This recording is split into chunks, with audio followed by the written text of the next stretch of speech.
Hi guys good morning जय द्वारकाधीश जय माताजी। આજનો બ્લોગ મેં લેટ સ્ટાર્ટ કર્યો એટલે કે સાંજે જ ચાલુ કર્યો મેં બ્લોગ। અને ચલો આજે મમ્મી શું બનાવે છે એ તમને બધું જ બતાવ્યું।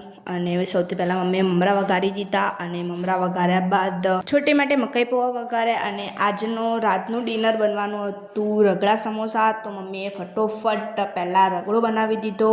રગડો બનાવ્યા બાદ મારે ખાવા હતા સમોસા, તો મમ્મી માટે ચટણી બનાવી અને ચટણી બનાવ્યા બાદ કોથમીરની ચટણી બનાવવાની શરૂ કરી અને જે વસ્તુ જરૂરી હતી એ બધી નાખીને ક્રશ કરવાની ચાલુ કરી। અને ચટણીમાં સ્વાદ આવે એના માટે મમ્મીએ દહીં નાખ્યું હતું અને દહીં નાખ્યા બાદ થોડું ક્રશ કરી દીધું અને ક્રશ કર્યા બાદ એને વાટકીમાં નીકાળી દીધો હતો।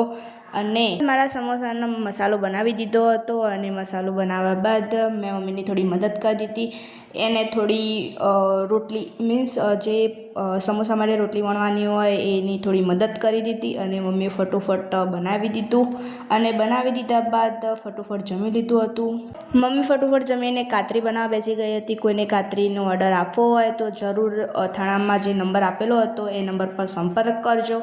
અને હું થોડી ફ્રી હતી તો અહીં મારા વ્લોગનું એન્ડ કરું છું। બાય ગાઈઝ, જય દ્વારકાધીશ। આજની રીલ જે લોકોએ ના જોઈ હોય જલ્દી મારી આઈડીમાં જઈને જોઈ લેજો। બાય।